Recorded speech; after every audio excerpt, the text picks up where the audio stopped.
The thing is, I have found that for me, I've tested this in a number of different ways, but generally speaking, when I'm working with someone who's trying to build a business, it takes on average 6 months for them to see the return on the investment that I want them to see. And so I work with people individually. Typically, the way I work is I work one-on-one with other coaches, typically. And what that will look like is a 6-month engagement. Why? Because they'll see results within the first 3 months. But if they then stop, then they typically will have one of those fits and starts where they're not going to see long-term continuity and growth. But by 6 months, what I typically will find is that not only have they gotten the results they've set out for, but they've actually returned more than they invested in our coaching relationship. And they're projecting to see 2 to 3 to 4 times or more what they've invested in our relationship. Welcome to Career Coaching Secrets, the podcast where we talk with successful career coaches on how they built their success and the hard lessons they learned along the way. My name is Davis Nguyen, and I'm the founder of Purple Circle, where we help career coaches scale their business to $100,000 years, $100,000 months, and even $100,000 weeks. Before Purple Circle, I've grown several 7- and 8-figure career coaching businesses myself, and have been a consultant at 2 career coaching businesses that are doing over $100 million each. Whether you're an established coach or building your practice for the first time, you'll discover the secrets to elevating your coaching business. Welcome to Career Coaching Secrets Podcast. I'm Kevin, and today we are joined by Bill Carmody. He is the founder of TradePoint, been in business for over 17 plus years. Welcome to the podcast, Bill. Thanks, Kevin. Thanks for having me. Yeah, 17 years is a long time. So I love to get into the origin story, the lore. Tell me, what made you become a coach and how did it become a business for yourself? I started I think what's really interesting about most entrepreneurs, I started building businesses when I was 12 years old. And I did that out of a place of scarcity. When my parents got divorced, I really was concerned that my parents wouldn't be able to take care of me. So I had a paper route. I had a lawn care business. My friend was afraid of getting jealous because I had a lawn care business with him. So I had alternating weekends. I had a different lawn care business with another friend. I was working all the time. I literally had $5,000 in the bank as a kid in the late 80s. So it was like, I share that with you just because I've always been an entrepreneur. The reason that I think it was so easy to build the first part of my business was because I just focused on helping customers be successful. Zig Ziglar said it best: you can have anything you want in this world if you can help enough people get what they want. And that was my only focus, was how can I help other people win? And when you are focused there, then everything else seems to work itself out. Yeah, I love it. And so you were telling me pre-podcast that it wasn't an overnight transition for you. There was like quite a bit to the coaching business. I would love to hear more about that. Well, so the thing was, I started out in marketing because I love the idea of psychology. And so getting into the understanding of why people do anything, and specifically why people buy, that's always fascinated me. And so the marketing side was fascinating. So I was always looking at why people buy anything and what's the psychology and the behavior of a purchasing cycle. And the thing that was, after I was hugely successful in the marketing side, I had built and exited 2 multi-million-dollar marketing firms. Before this one, TradePoint, I had also already had created another company called Seismicom, which was $25 million in annual revenue. So I had some great clients like Microsoft and America Online, and lots of .com businesses were really fun. So I saw the easy way to be successful in terms of being able to help other businesses grow their business, right? So that was great. But the thing was, I didn't get a lot of satisfaction out of helping companies be successful. When you help Citibank, make $10 million more in financial revenue, it doesn't fill that need to feel like I'm doing something in the world. And so no matter how successful I was helping other businesses be successful, I really didn't feel fulfilled. And so like at the end of 2017, let me step back. 10 years ago, right? 2014, I was actually suicidal. I was at the point where on paper, I should have had everything that someone as an entrepreneur would want. I was the CEO of a major company that had been listed on the Inc. 5000 list 2 years in a row, fastest growing company in the United States. TradePoint was amazing, right? I had a wife and 2 children. We had over $1 million in the bank, free and clear, like all the things, check, check, check, check, everything you should want to be a successful entrepreneur. And yet I was not fulfilled. I was not happy. And so I kept asking myself, is this all there is? And the thing is, you can have all the outward looking success, But if you're not happy and you're not fulfilled, then inside you're just dying.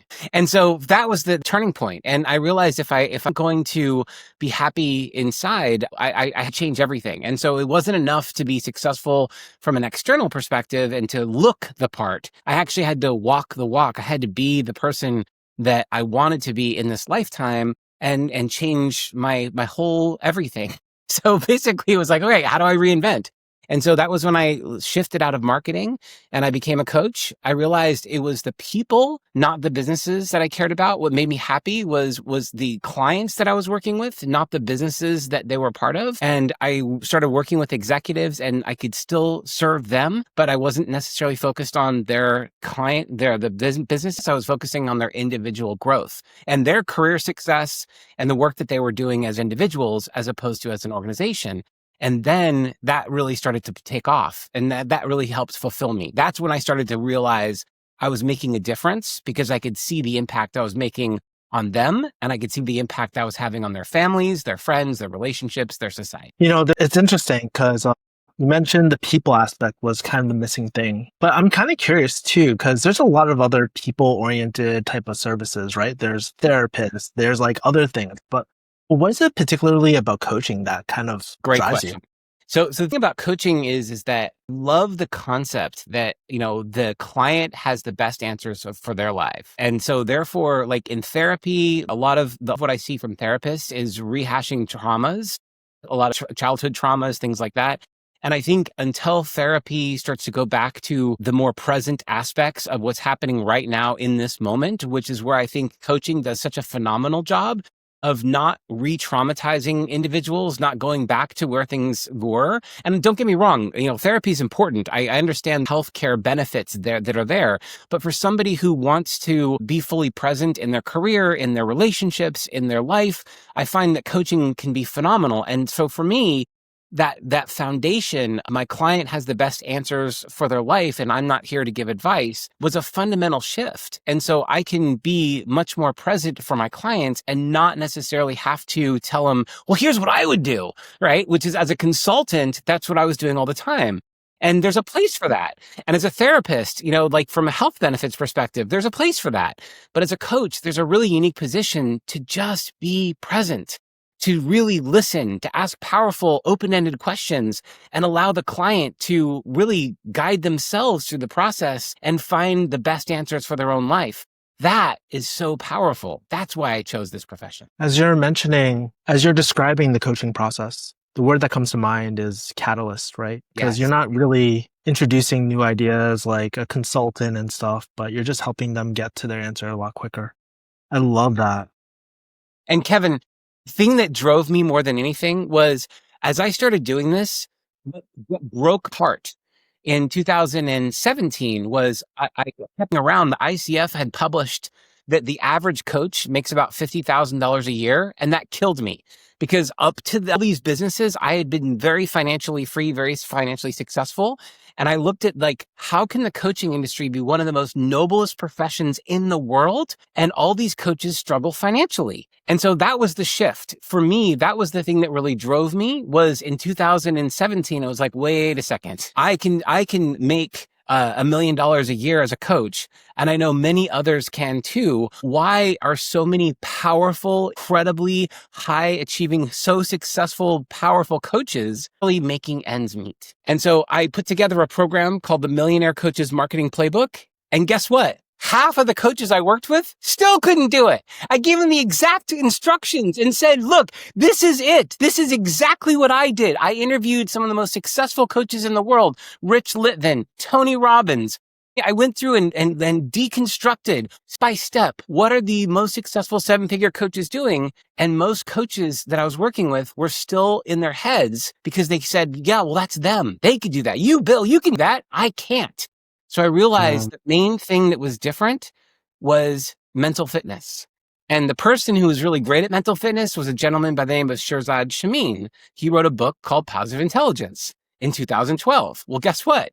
He was struggling to turn that into a business. And so in 2019, I joined him and we brought mental fitness to over 100,000 coaches. And that was the X factor, because now I was able to work with more than 10,000 coaches on their business and help them become more financially stable, and many of them financially free, by using the same foundations I did before, but now focusing on their own mental fitness first before actually trying to focus on the business end of their coaching business. Interesting. Yeah, you mentioned this concept of mental fitness a few times. How would you define this? And one of the things I love are pictures, right? And when I hear mental fitness, I think about those like fitness, like physical fitness. Yeah. You have the super overweight person, and then you That's have the right. super athletic type of Exactly right. person.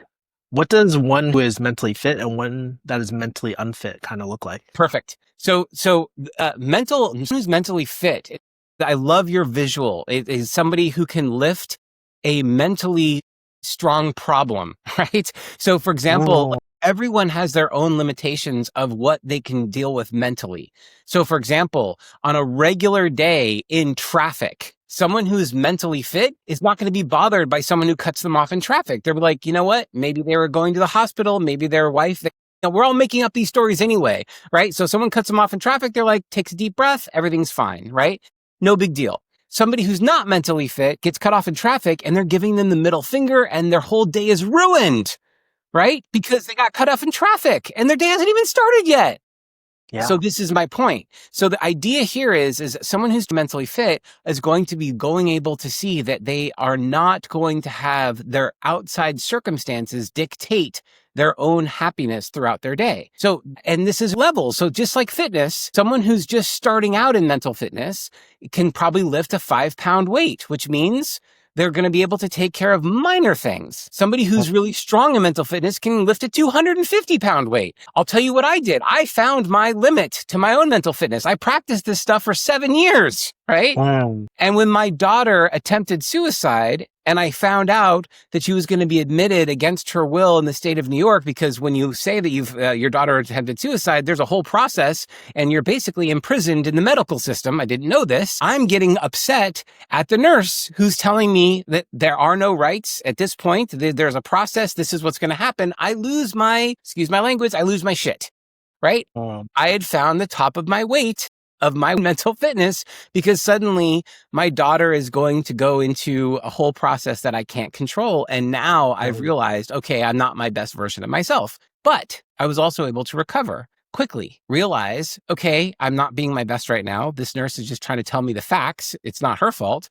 And I was able to apologize, tell her that this was not my best behavior, and start over. So guess what? Even though I lost it, and I was mentally hijacked, I was also able to recover quickly. That is mental fitness. Someone else might be in then stewing on that for days, weeks, or months, talking about how that nurse, how dare she, blah, blah, blah, for however long. People might go to their graves. How dare she, blah, blah, blah, for the rest of their lives, right? So that's the difference between someone who's not mentally fit and someone who can recover quickly and get back to their own peacefulness.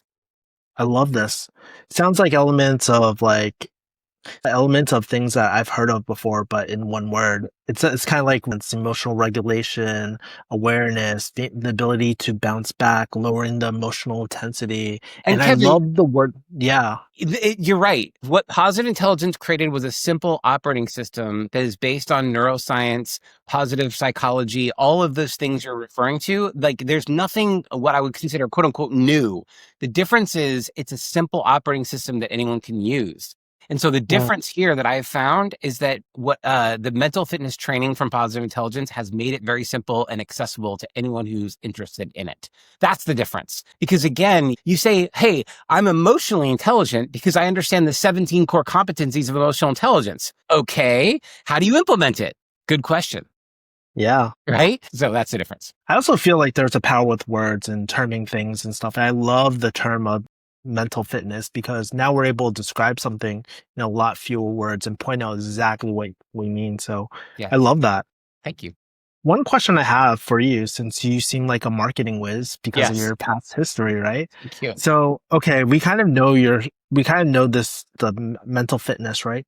And so in your marketing, who are you kind of targeting? What are you helping them with? Like, how do people find out about you? Yeah. So interestingly enough, just to your point about marketing, I created a very simple website called askbill.us. And it's basically my first attempt at artificial intelligence. And the reason that I did it was simple. I wanted anyone who had questions to be able to come to me and ask questions without me being able to respond in real time. And the thing about it, Kevin, is that I ChatGPT, love all of the tools that are out there, but they're based on the internet's content. What Mm. askbill.us is based on is my own content. So if you go to it, it's like you're talking to me right now. And so the difference here is that it was based on the same core principles of how do you build a coaching business?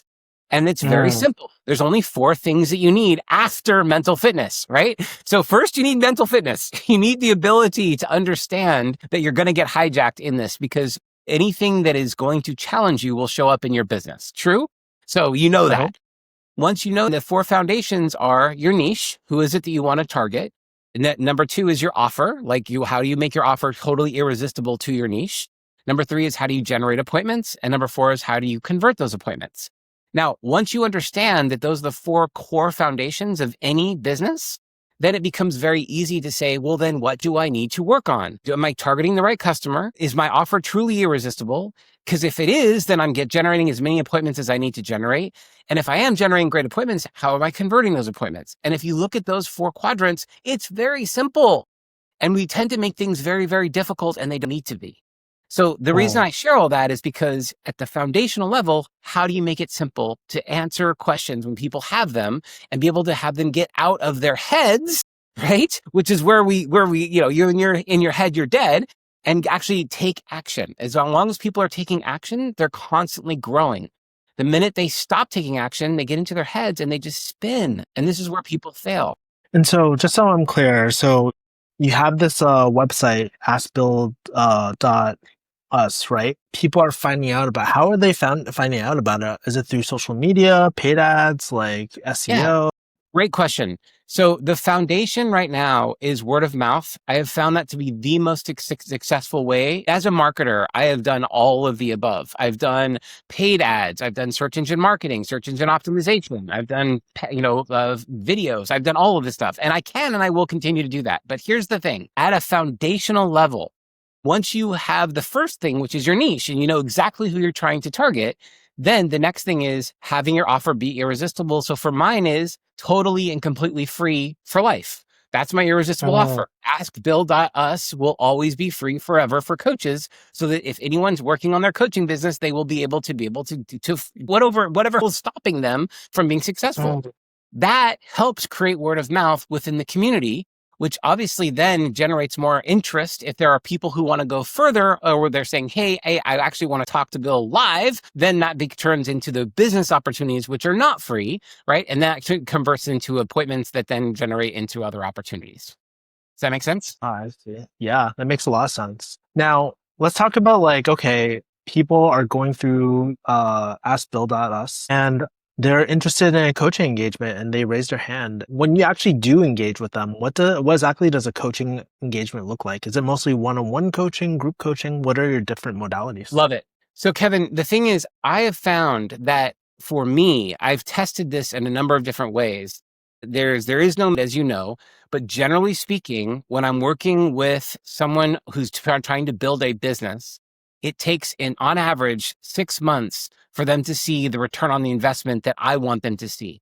And so I work with people individually. Typically, the way I work is I work one-on-one with other coaches, typically. And what that will look like is a 6-month engagement. Why? Because they'll see results within the first 3 months. But if they then stop, then they typically have one of those fits and starts where they're not going to see long-term continuity and growth. But by 6 months, what I typically will find is that not only have they gotten the results they've set out for, but they've actually returned more than they invested in our coaching relationship. And they're projecting to see 2 to 3 to 4 times or more what they've invested in our relationship.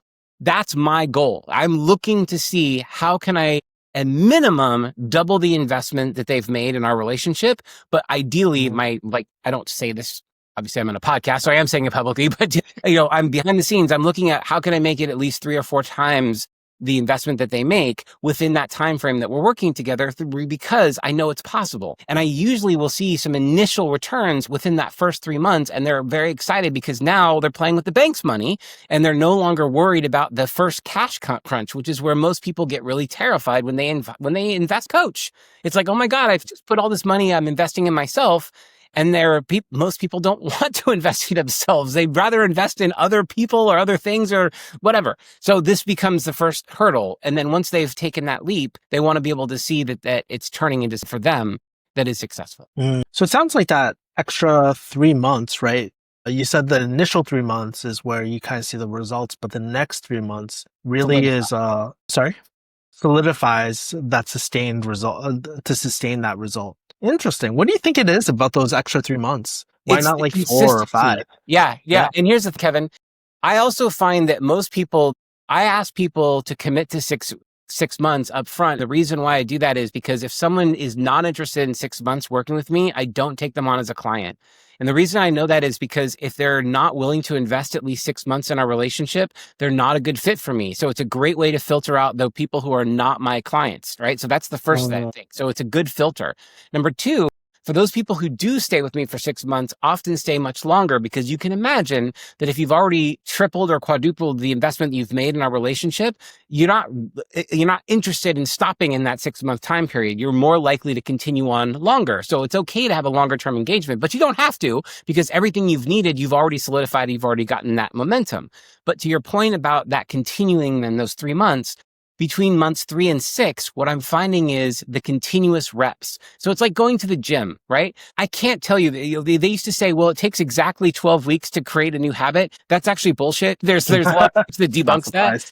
But the truth of the matter is we don't know exactly how long it takes to create a new habit. What we do know is it does take time. No one can tell you the exact precise number of weeks it takes, but we do know the more repetitions you get in a new habit, the longer that habit will solidify. So what I have found somewhere between months 4 and 6 is usually when the habits that have been established early on have become cemented in the continuous daily routines. And that is, for me, the most important thing.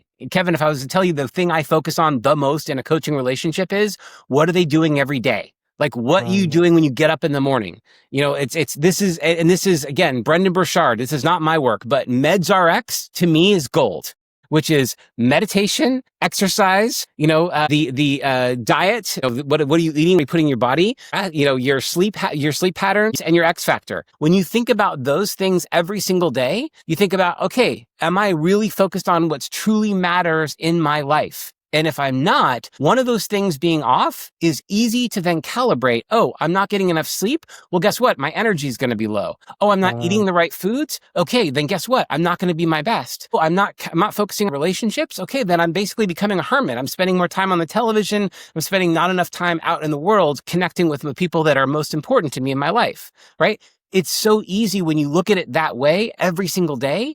It's those things that matter the most. And if you do that every single day, you're going to have an epic life. It reminds me of, I'm a big MMA. I do a lot of jiu-jitsu and all that sort of stuff. And it's like, it's funny because it's very, very similar to combats where like usually within the first 3 months, people can, it's usually a make or break point. People either see results or just quit because it's too hard. But around this, like, if they just like, there's something about the continuous reps, right? Like around the 6th month, you start to exponentially get better and there's the neural pathways that start building and it's the routines and all that. Very similar to your, like what you're seeing in the coaching realm. So I love it. So Kevin, I knew there was another thing you and I connected on. I'm a 5th degree black belt in Subakdo Muda Kwan.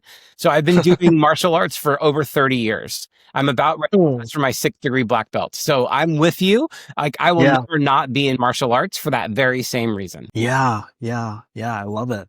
Okay.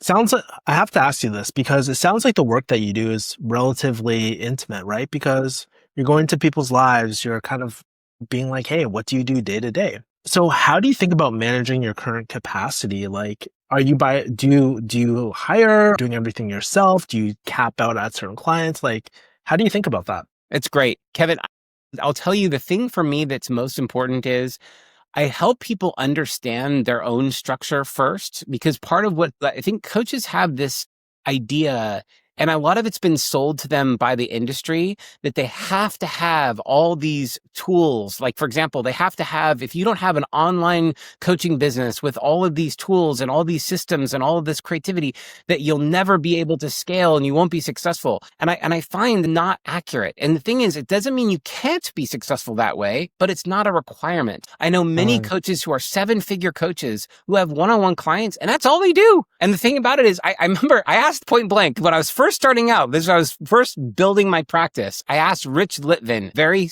very straightforward. I said, Rich, is it possible to have a 7-figure coaching practice with just one-on-one clients? He goes, yeah, you have 10 clients, you charge them $100,000 each, and you're there. And my mind just exploded. I was like, oh God, I'm playing so small. But here's the thing, you don't even have to do that, right? You can different ways to divide it up. You take the total revenue that you want for the year and you divide it by the number of clients and you look at how many actual hours you would need to spend each individual week. And you say, is this reasonable? And the reason I share that with you is because everybody's going to be different. Some people only want to work, 10 to 20 hours in a week. Some people are happy to work 40 to 60 hours a week, and everyone's going to be different. And that will help dictate how many actual coaching sessions you have. So for me, I work with my clients twice a month, either the first and third or the second and fourth of the month. And the reason I do that is because I like the time between our coaching sessions for them to do the heavy lifting. To me, that's like, when you have a good personal trainer at the gym, you want to see what they do between their sessions, not just when they're there with your personal trainer. So I think, in your programs is really about understanding what's optimal for both of you, both for you and your client, which goes back to the first thing I said about niche. Who is it you choose to serve in the world? That's critical. Because if you're like trying to be everything to everybody, you'll never have a niche. You'll never be able to charge premium pricing because you won't be able to specialize. But if you know exactly who you are meant to be working with in the world, then you can create a customized program just for them. And that specialty helps you scale to the level of being just a specialist for that group of people. You touched upon something that I don't want to say taboo completely, but, in the coaching world, I find that people are kind of touchy about things like money. And one of the things that I would love to ask you about, Please. Obviously you don't have to give hard numbers. Oh, I'll give you any number you want. Seriously. I'm the guy that has no fear about talking about all the numbers, every number you want, and you can ask me anything, and I promise you, I will tell you the truth. Because here's the thing, I want to remove that taboo. I completely agree with you. People aren't, and we should be talking about it. So where do you want to start? Yeah. How do you think? Well, so first of all, how do you structure your pricing, and how do you come up? How did you because you've been in the game for quite a while, how did you develop your pricing over time? So the first thing let me start with how not to structure your pricing. I got some well-intentioned coaches. They really meant well. That when my supervisor coaches and the coaches that were training me for ICF certification, they told me the worst advice I could possibly give. So I want to just really scratch that out here in this podcast. They said, you're just starting out in the world. You should charge a student rate. I'm like, what's that? Well, because you just started, you should only charge, maybe $25 or $50 an hour. And I said, are you serious right now? I said, before when I was at TradePoint starting as a business owner, I was charging $200 and $350 an hour for consulting. And you're telling me I should move from $350 an hour to $50 an hour because I'm starting out as a coach. Yes. So that was their well-intended advice that I did not take. And I said, great, thank you for your advice. I'm completely summarily ignoring it. No way. And so what I did instead was I said, I do see their point. And I started looking at what the industry was looking at for business coaches. And I said, you know what? I think what I'll do is I'll take a small deduction. And I started out at $200 an hour for executive coaches, for executives. And this was for coaches. This was for executives that I was working with. So I didn't start off working with coaches at all. I started off with I had a marketing background, so I was working with directors and VPs of different organizations because that was my market at the time. I went from working in an advertising industry to working with other executives. This is one key point that I want to make, Kevin. Most coaches run away from their backgrounds. It's one of the biggest mistakes they made. I worked in nursing or healthcare, and now I cannot go back there because, oh my God, I was totally burnt out. There's no way I can ever coach any of those guys because I can't stand it there, right? Or I worked with lawyers. My God, I can't stand lawyers. I can't do, right? This is the people they know the most. They know where the problems are. This is where they can charge premium pricing and they run away from it. So I want to just book a little bookmark in there because where they can start off charging premium pricing because whatever industry they came from is the one that they are intimately familiar with and have a lot of credibility in right off the bat. Okay. So the first thing I did is I started off at $200 an hour and immediately saw that I was underpricing because of how many people who said yes. This is how you know you're underpricing. If you have 10 appointments and you get more than one yes in those 10 appointments, you're charging too little. Let me say that again. If you have 10 appointments and you get more than one yes in those 10 appointments, if 9 people don't say no to you, you're charging too little. So when I had 5 people say yes, I was like, wow, my rates are probably half what they should be. So I did a test. And the next 10 appointments I had, I went to $500 an hour. And guess what? 2 people said yes out of 10, much better. So guess what? Suddenly I'm coaching fewer people for more than twice than what I was charging previously. And yes, I have to be a little more discerning. Yes, I have to do a little more work up front. But at $500 an hour, it's a lot better. I have fewer clients making more money. And then I did what I thought was impossible. I doubled it again. And I thought, no one in their right mind will pay $1,000 an hour. But I knew that some people were. And I thought, God, if I could just find the right clients who'd be willing to spend $1,000 an hour, I wouldn't need that many clients. And I could be hugely successful, hugely financially free, have a handful of clients of my life. So the very first client that I literally bit my nails, terrified, shaking as I'm saying, I was $1,000 for 245. Immediately the client said, yes, but I need to ask you a question. Why so little? Why so little? An hour. And this client was like, why are you charging so little? Based on your background, you should be charging so much more than that. It was a mind blower. So Kevin, this is all the reason why I'm telling you this is because we as coaches get in our heads about our money. We are the ones we're fighting. It's never the clients we're talking to. It's never about them. It's always about our own fears, our own uncertainties, our own doubts about money. That's what stops us. And I got just as many rejections at $200 an hour as I got at $1,000 an hour. And now I regularly receive clients who pay me $2,000 a month for 2 45-minute coaching sessions. And I have a wait list. I love it. It's beautiful because, well, one, I really related to running away from your background.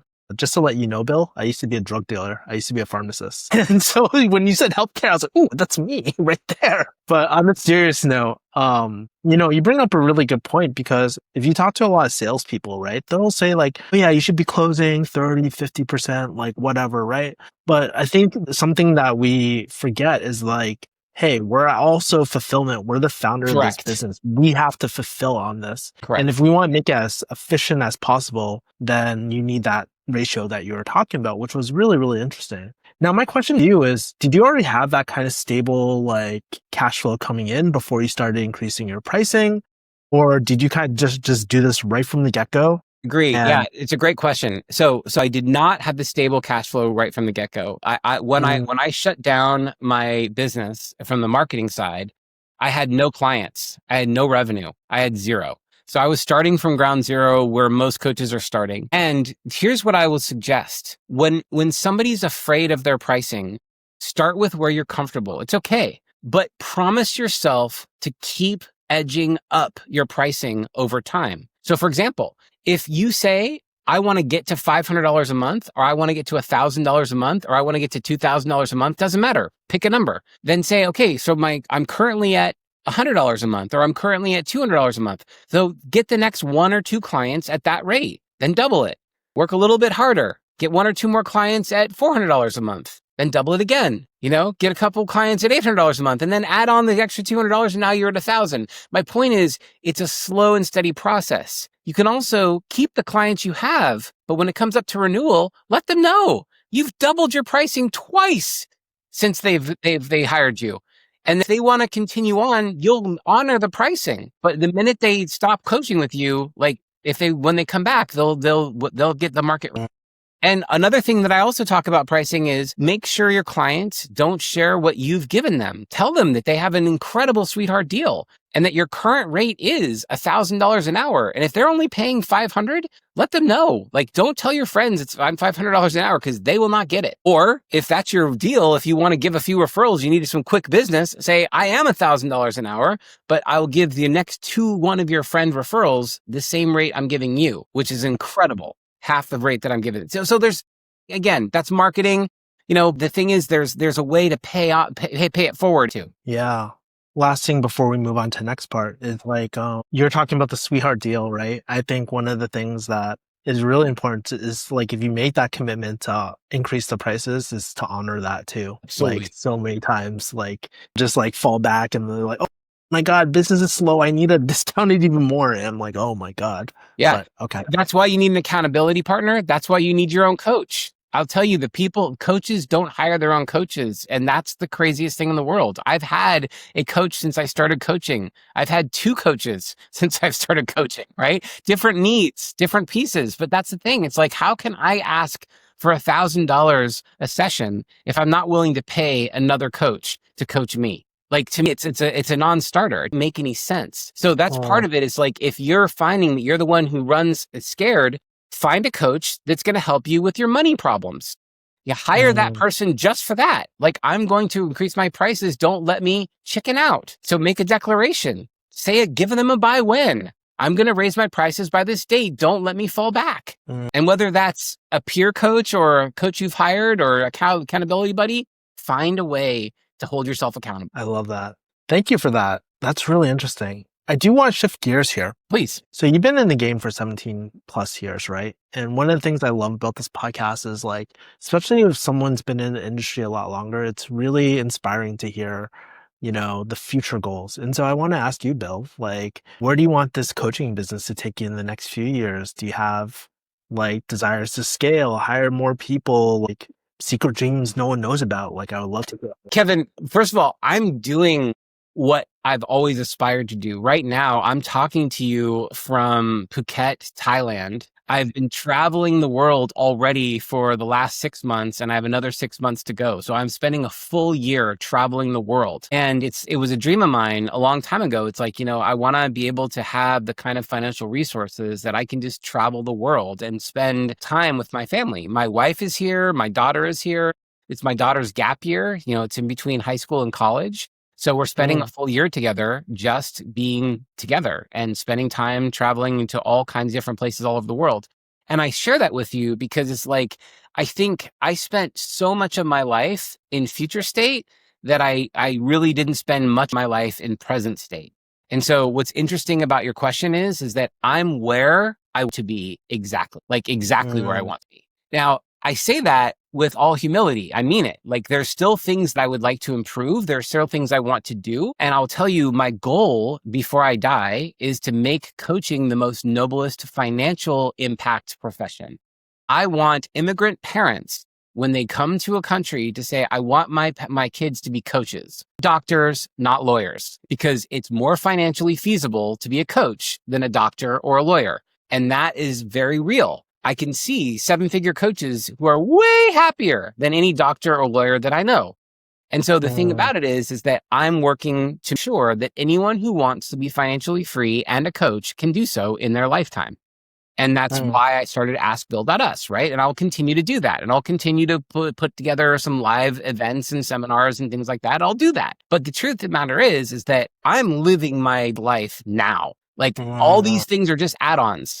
I will continue to be of service to the coaching community for the rest of my life, period, full stop. And when I'm not of service to the coaching community, I'm traveling the world having an epic time. So like, it's amazing, I love it. Actually, not funny enough, I was in Phuket last week. So we had our Purple Circle retreat there. But yeah, like, honestly, for me, like, I've always wanted to travel since I was like 24. I'm 36. I've been traveling for the last year in Asia and stuff. And while like you, I'm living in the present right now. One thing I do want to ask you though, like, typically on this podcast, we ask the fun stuff, the not so fun stuff. And so what I'm also curious about is, what are some of the challenges that you're noticing right now? Maybe some of the stuff that people can't really see outside looking. Yeah. Well, I think I mentioned briefly about like mental fitness reaching my cap. I mean, I started this tour. My daughter had attempted suicide and it was completely out of the blue. And I share that with you because that was something that was really hard because as mentally fit as I am, I saw none of the signs. And one of the reasons that I share that publicly is because part of this was, first of all, she gave me her permission to do so. But secondly, it's like, I think suicide is one of those topics that most people don't talk about. And I've shared it twice now on this podcast. One for myself in 2015, I was ready to end my life. And then, most recently, even just 6 months ago, my daughter had attempted suicide. So she was ready to end her life. And so I think what's really important to understand is the pain and suffering that we all go through. And especially for entrepreneurs, especially for coaches, this can be very lonely and very isolating. And we really put it upon ourselves. We are failures. And unlike any other business, it's very personal. When someone rejects our coaching offer, we tend to take it personally. We shouldn't, but we do. So I make an offer of my coaching services. And rather than seeing as someone just not ready to say yes to themselves, we think that they're saying no to us. Like, I'm not a good enough coach. My offer isn't good enough or whatever it is. And so that contributes to the sort of I'm not enough story, which is a lie, but it's an easy one for us to fall into. And especially when you heard me earlier saying, I need us to be rejected 9 times to know that we're on track and our pricing is correct. So then we have to have a really different relationship with what a rejection means to us and not take it personally. That's resilience. That's mental fitness, right? That's why it's important. But I share all that because that's the darker side of this business. It's really hard for people to put on a brave face and then feel deeply and intimately. Most coaches have some level of empath in them. And so they feel and take those rejections so personally, it can drive them either out of this industry entirely or drive them into drugs and alcohol or drive them into self-harm. And none of those are good options. So I think it's important that we all get our help and have conversations with the people we need to be having those conversations with and talk openly about it. I'm certainly doing that. I want people to know the pain that I've gone through so that others can be more open about the pain that they're going through. That's what I love about this podcast is like we can openly share our experiences and not feel so alone sometimes. I'm kind of curious for yourself at your point in your career, like where you mentioned the feeling of loneliness. So where do you kind of source your sense of community from yourself? I'm very, very fortunate. Over the last years, as I mentioned in the beginning, as part of the work that I did with Positive Intelligence, I helped impact over 100,000 coaches through mental fitness and more than 10,000 coaches with their business. And as part of my trip around the world, I've been able to connect with many of those coaches, in each of the countries that I've been staying in. And so on my website, billcarmody.com/blog, I've been documenting a lot of those trips. I've got over 140 blog posts in each of the different places that I've been staying. And I share that with you because part of that community building has been physical. When I started out of this journey in 2020, obviously COVID happened and we were doing most everything on Zoom. So I'm very type A. To be out and meeting people face to face. So that was really hard for me. So I'm really getting all of my travel in so I can meet people physically and shake hands or give them a big hug. And that's been really, connecting my community physically, not just, like virtually like we're doing right now. And I think that's important. I mean, I'm looking forward to continuing that. I feel like I've built a lot of bridges over these last 6 months trying to connect individually one-on-one with so many coaches that I've known virtually over the last 6 years. Amazing. Thank you for that. I think it's going to help a lot of people just hearing how you source your support from. This section is called overrated, underrated. So as an entrepreneur, as a business owner, you've probably gotten a lot of advice. Probably a lot of it might have been good. Some of it might have been bad. Some of it solicited, probably a lot of it unsolicited. So question for you. What's the most overrated piece of business advice out there that you've gotten? And what's the most underrated? Interesting. That's a great question. So what comes to mind, the most overrated advice is marketing platforms. There are, thousands and thousands of marketing platforms that exist in the world today. And I think the most overrated advice is that people think that they have to know all of them. You don't need to know any of them. So I think what's fascinating is just that's overrated. And I think people overcalibrate, like they have to be all into technology and they have to know everything and everything about all these technology platforms. They don't. And what's underrated is the fundamentals. As I mentioned, I think, understanding what doesn't change, things that were true 20, 50 years ago are still true today, which is, what does it mean for a relationship? The way relationships happen today might have evolved, but the fact that we still need to know our who, which is our niche. We still need to know our what, which is our offer. We need to know our where, which is how do we generate appointments. And we need to know when is now the right time. Those things never change. And that's underrated. People don't spend time on the fundamentals. They spend way too much time on the flashy new stuff that keeps coming and going. So, oh my God, now I got to be on TikTok. Oh my God, Instagram's falling apart. Oh my God, I need to be on the next. It's not necessary. Like it is. And people feel left behind, and that's engineered and it's false. Even artificial right now. Like I know I did it. I asked Bill.us, got it. But that's not a bandwagon thing. It was basically just helping more people and doing something at scale, me, as a way to be able to help the entire industry. If that wasn't my goal, if I would help 100,000 coaches, I wouldn't need artificial intelligence. But I am, so I do. But that's unique. Don't say, well, then therefore I as a coach, every coach is AI. They don't. It can be a helpful tool. It can be supported as a co-pilot. But if you're outsourcing all of your thought processes to AI, then you're genericizing the real you. How can people find you and connect with you? My social media platform is LinkedIn. That's where I'm most active. My website is billcarmody.com. If you want to see my travels around the world in real time, constantly being updated every single day with my blog. And askbill.us is where you will be able to ask me any question you want and connect with me for those are the places. Well, Bill, I gained so much from this. It really comes down to the one thing that you were saying earlier, like helping others being successful. You quoted Zig Ziglar right there. I paraphrase it. But everything you do circles around that. And some of the major takeaways I had was like this term of mental fitness and you kind of defining it and giving us those examples. You also talked about the continuous reps, how important that is. One takeaway that I personally had was like, hey, don't run from your background, which is like me as a pharmacist, by the way. And then I really loved your advice on pricing. But I think the thing that really touched me the most, honestly, was the battle with loneliness, even self-harm multiple times. And I think sometimes, just like pricing, how we were talking about is taboo, self-harm, sometimes we want to paint a picture that everything's okay.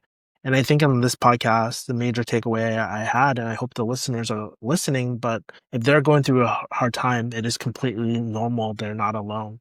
Yes. So, Bill, this is just my long-winded way of saying, hey, I appreciate the work that you do. Your work matters. Thank you for the work that you do. And thank you for coming on this podcast, sharing all your knowledge, Bill. Thanks, Kevin. Thanks for having me. That's it for this episode of Career Coaching Secrets. If you enjoyed this conversation, you can subscribe on YouTube, Spotify, Apple Podcasts, or wherever you're listening to this episode to catch future episodes. This podcast was brought to you by Purple Circle, where we help career coaches scale their business to $100,000 years, $100,000 months, or even $100,000 weeks, all without burning out and making sure that you're making the impact and having the life that you want. To learn more about our community and how we can help you, visit joinpurplecircle.com.